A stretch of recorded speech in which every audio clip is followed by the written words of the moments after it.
ചെറുകുന്ന് അന്നപൂർണേശ്വരി ക്ഷേത്രത്തിൽ ഉത്സവം എഴുന്നള്ളത്തിനിടെ ആനയിടഞ്ഞു. ശനിയാഴ്ച രാത്രി 9:45 സംഭവം. 1 മണിക്കൂർ നേരത്തെ ശ്രമത്തിനൊടുവിൽ ആനയെ തളച്ചു.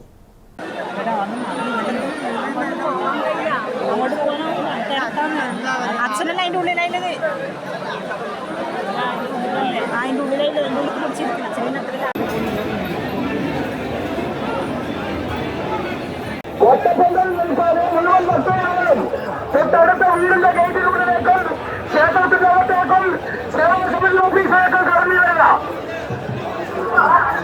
ഒറ്റപ്പകൽ നിൽക്കാതെ മുഴുവൻ ഭക്തജനങ്ങളും ക്ഷേത്രത്തിന്റെ അകത്തേക്കും സേവാസമിതി ഓഫീസിലേക്കും അതുപോലെ തൊട്ടടുത്തുള്ള വീടിന്റെ മതിൽക്കെട്ടിനുള്ളിലേക്കും കടന്നു ചെല്ലണമെന്ന്.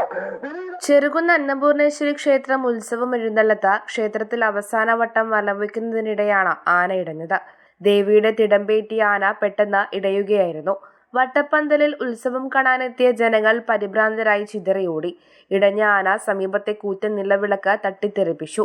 ഗാനമേളക്കായി കൊണ്ടുവന്ന സൗണ്ട് സിസ്റ്റവും തകർത്തു. വട്ടപ്പന്തലിന്റെ 2 തേക്കിൻകാലുകളും ഇടിച്ചു വീഴ്ത്തി. സമീപത്തെ ക്ഷേത്രഭണ്ഡാരം ഭാഗികമായി തകർത്തു. ഏറെ നേരം തിടമ്പുമായി ആനയുടെ മുകളിൽ കുടുങ്ങിപ്പോയ നമ്പൂതിരിയെ ഏറെ സമയത്തിന് ശേഷമാണ് താഴെ ഇറക്കിയത്. എലിഫന്റ് സ്ക്വാഡിന്റെ നേതൃത്വത്തിൽ ആനയെ 1 മണിക്കൂർ നേരത്തെ ശ്രമഫലമായി തളച്ചു. അനുനയിപ്പിച്ച ശേഷം ലോറിയിൽ കയറ്റി തളിപ്പറമ്പിലേക്ക് കൊണ്ടുപോയി. തുടർന്ന് ക്ഷേത്രം ഉത്സവത്തിന്റെ ഭാഗമായി എഴുന്നള്ളത്ത് പാപ്പിനിശ്ശേരിയിലേക്ക് പുറപ്പെട്ടു.